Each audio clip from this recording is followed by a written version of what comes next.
Assalamualaikum warahmatullahi wabarakatuh. Bertemu kembali dalam channel Yusti Rahmi.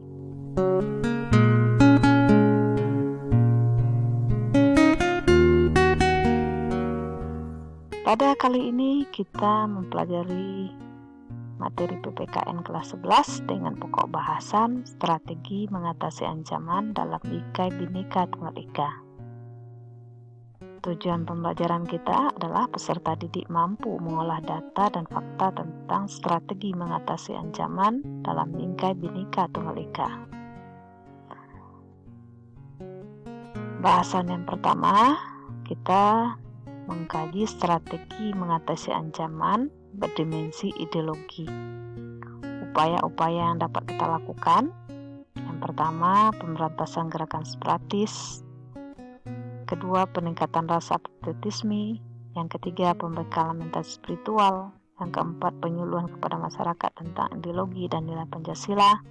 Yang kelima, pentingnya masyarakat menyeleksi konten yang mengacu pada perpecahan. Yang keenam, pengaruh agama harus lebih ditekankan. Yang ketujuh, menerapkan norma-norma dalam kehidupan.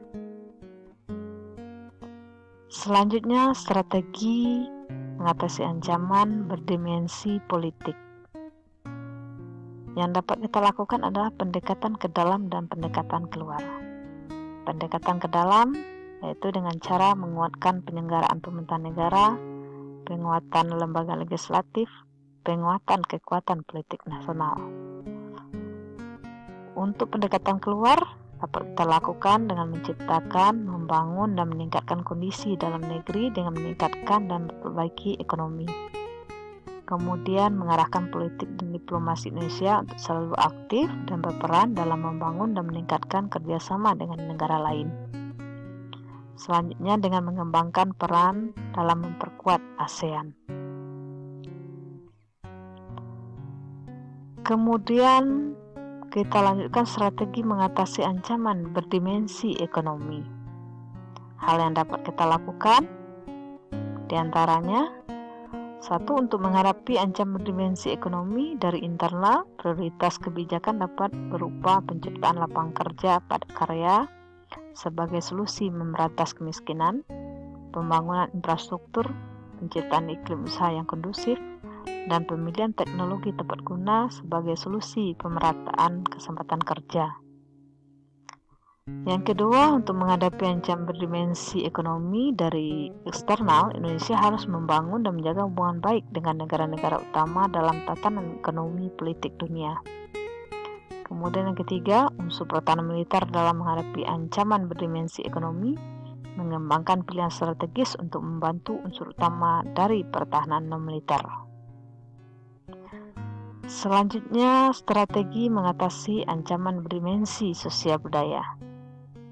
Hal-hal yang dapat kita lakukan diantaranya berpegang teguh pada ideologi Pancasila, kemudian membuat kebijakan wajib belajar 12 tahun, memperbanyak lapangan kerja, membina pengangguran agar dapat berkompetisi, kemudian kita dengan meningkatkan rasa cinta pada tanah air atau patriotisme, memberantas peredaran obat terlarang dan miras, memblokir situs-situs pornografi. Kemudian kita menggunakan produk-produk dalam negeri Indonesia, melakukan pegelaran budaya Indonesia, kemudian menyaring kebudayaan yang masuk ke Indonesia. Kemudian kita mengkaji bagaimana strategi mengatasi ancaman berdimensi pertahanan keamanan. Hal yang dapat kita lakukan, strategi untuk mengatasi ancaman di bidang pertahanan keamanan tak lain adalah dengan membuat sistem SIS-HANKAM rata, sistem pertahanan keamanan rakyat semesta.